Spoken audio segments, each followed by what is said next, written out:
Hi.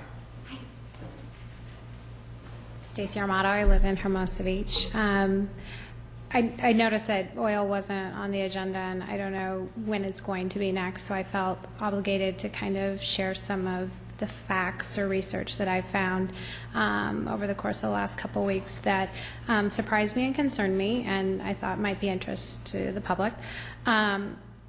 On your own website, you kind of publicized that, in 1998, you guys conducted your own risk analysis survey of the detriment that the city would endure and the residents with oil drilling continuing with McPherson.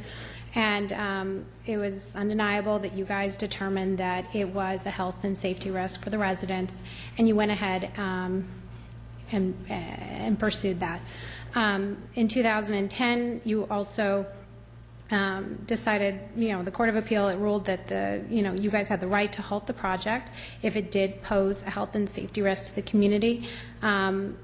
You said that your lawyers and experts would prepare a vigorous defense to the city's right to protect the health and safety of its residents, which is why it's a little shocking that in 2012 you headed up a settlement agreement with E&B Oil.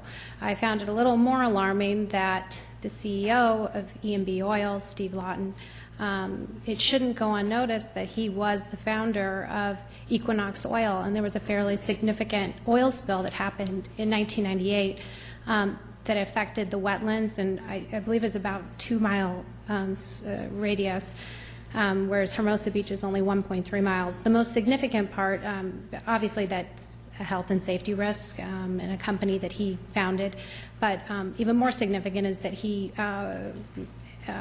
that they claimed bankruptcy and they went away from their obligation.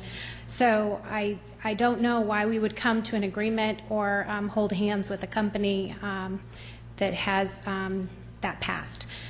So that was a little alarming. Also, I don't think a lot of people take the time to read I don't know if it was 50-page settlement agreement, but I did take a little bit of time to go through it.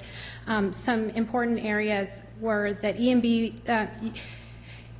at the last meeting, you expressed that, of course, E&B would bear the burden of the EIR and other items related to the project. However, it is capped at $50,000, and I know EIRs are expensive and timely, and I'm not sure if $50,000 is the right number, and it's also supposed to include the amount for the special election. And I'm not entirely convinced that $50,000 covers that. So I don't feel like everyone was very forthright with that. Also, it says that if it passes, we will pay $3.5 million via royalties. You want to go ahead and summarize? Yes. What I would like to see is the City Council and possibly E&B Oil come together so that the public can actually hear what you guys have come to an agreement with, how this is possible, how this makes any sense, how this benefits us, so that we can all be better educated and informed, because we're feeling in the dark. Thank you. Thank you. Anyone else?